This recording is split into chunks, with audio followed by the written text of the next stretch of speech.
नमस्कार। अनंत कथामृत के 12वें अध्याय में और जब इस प्रकार स्थान और भूमि का परिष्करण हो गया, वातावरण शुद्ध हो गया, तो एक दिन बाबा जो कुछ भक्तों से ये कहकर चले गए थे कि अब के मंगलवार को थोड़ी सी ज़मीन खोदकर जगह बनाकर हरदा श्री हरिदत्त कर्नाटक द्वारा बनाए गए हनुमान जी को बिठा देना और इस प्रकार बजरंगगढ़ की स्थापना का श्री गणेश कर दिया बाबा जी ने।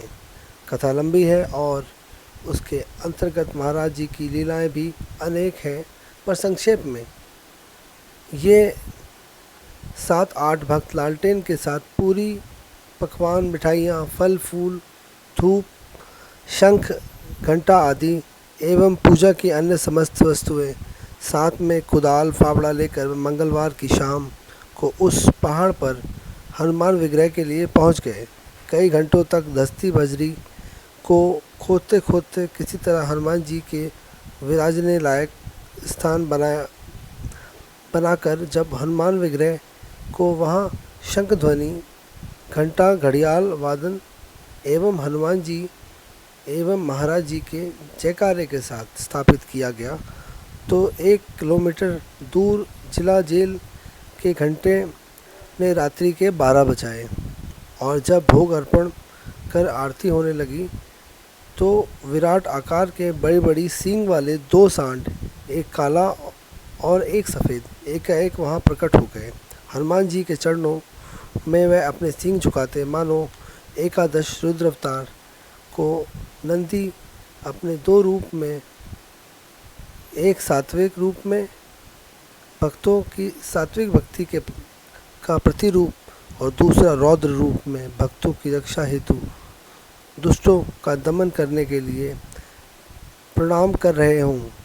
यह सब देखकर एक भक्त के भय से चिल्ला देने से एक सांड तुरंत लोप हो गया। दूसरे को जब भोग की पूरियाँ खिलाई गई तो वह भी उसके उपरांत गायब हो गया। पहाड़ों में इतने ऊंचे बड़े स्थूलकाय सांड कल्पनातीत थे। इस तरह हनुमान जी अभी अपने लघु रूप में बजरंगगढ़ में विराज गए। अब वहाँ नित्य सुबह शाम पूजा आरती प्रार्थना होने लगी।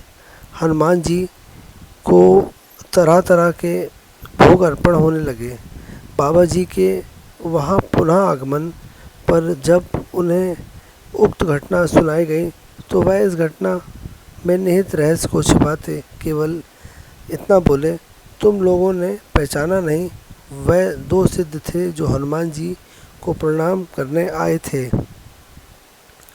कालांतर में यहाँ महाराज जी की विभिन्न प्रकार की लीलाओं के साथ हनुमानगढ़ी ने अपना वर्तमान रूप ले लिया। साथ में श्री सीताराम लक्ष्मण जी का रघुराज मंदिर और शंकर जी का मंदिर भी बन गया। धीरे धीरे अन्य भवन भी बनते गए। यहाँ महाराज जी की प्रेरणा से भक्तों द्वारा वर्षों तक अखंड नाम कीर्तन श्री राम जय जय राम चलता रहा और अब हर पर्व को तथा मंगलवार गुरुवार को सामूहिक सुंदरकांड का पाठ होता है। इस सारी क्रिया में केवल लीला नायक बाबा जी महाराज की अपनी मंशा शक्ति का ही चमत्कार दृष्टिगोचर होता रहा। अन्य सभी यंत्रवत सब कुछ करते रहे। बाजीगर के जमूरों की तरह स्थानीय लोगों के मन में तो यही शंका बनी रही थी कि बजरी के इस कच्चे पहाड़ पर मंदिर उठ भी सकेगा कि नहीं। एक छोटे विग्रह की स्थापना में तो उक्त दशा हुई थी और यही उठ भी गया तो ठहर भी पाएगा कि नहीं, और कि यह मंदिर, यह स्थान जनसाधारण द्वारा मान्यता प्राप्त कर पाएगा भी कि नहीं। परंतु महाराज जी के मंशा शक्ति के समक्ष प्रकृति भी क्या कर सकती थी।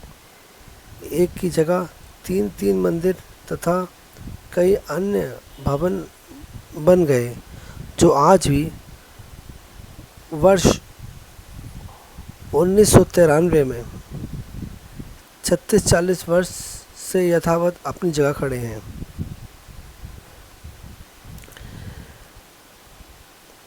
यही नहीं, मंदिर बनने के तुरंत बाद ही बजरी युक्त पगडंडी की जगह मंदिर के द्वार तक पहुंचने के लिए बजरी के पहाड़ की परिक्रमा सी करती पक्की रोड भी बन गई, जिस पर भारी वाहन भी चलते हैं। आज तो इस मंदिर की भक्तों एवं जनसाधारण की मनोकामना पूर्ति हेतु प्रख्यात रूप से मान्यता हो चली है तथा यह नैनीताल जिले का एक प्रमुख पर्यटन स्थल भी बन चुका है। मित्रों, आज के लिए बस इतना ही। फिर मिलते हैं अनंत कथा अमृत के एक नए अध्याय के साथ। राम राम।